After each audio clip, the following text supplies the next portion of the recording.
Motivoi itsesi liikkumaan. Intersport Espoo Seulo. Elikkäs, tää kauppa edistää tällaista liikunnallisuutta ja välineurheilua, koska liikunta pitää meitä ihmisiä kunnossa, terveenä, ja me pystytään luomaan enemmän mammonaa yhteiskunnalle, mikä ei tällä hetkellä pyöri täysin oikein. Mikä on täysin surullista, mutta se, että me tässä yhteiskunnassa halutaan näyttää paremmilta, että me voidaan saada parempia parisuhteita aikaiseksi. Mutta se ei ole mun asia.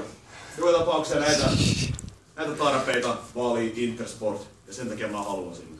Yeah. Niin ei siis sä haluat naiset. Mikä on paikassa se on siinä? Kysymyksiä otetaan tunnin jälkeen. Pidätkö se urheilurikoisessa? Niin. Ja mitä? Että minkälaisessa paikassa se on siellä ostoskeskuksessa?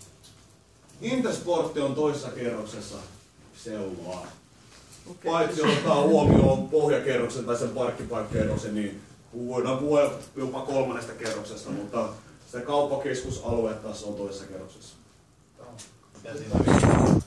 Siinä on ympärillä muun muassa Dressman, Jack & Jones, Carlings, Kybershop. Mä voisin myös harjoittelua. Kybershop, Clas Ohlson ja monia muita. Kybershop. Oliko tää tässä? Joo. Kiitos. Kiitos. Eskolle jälkeen. Se kun sitten pääsit... Esko, käytkö sä siellä usein? Olen mä käynyt siellä, joo.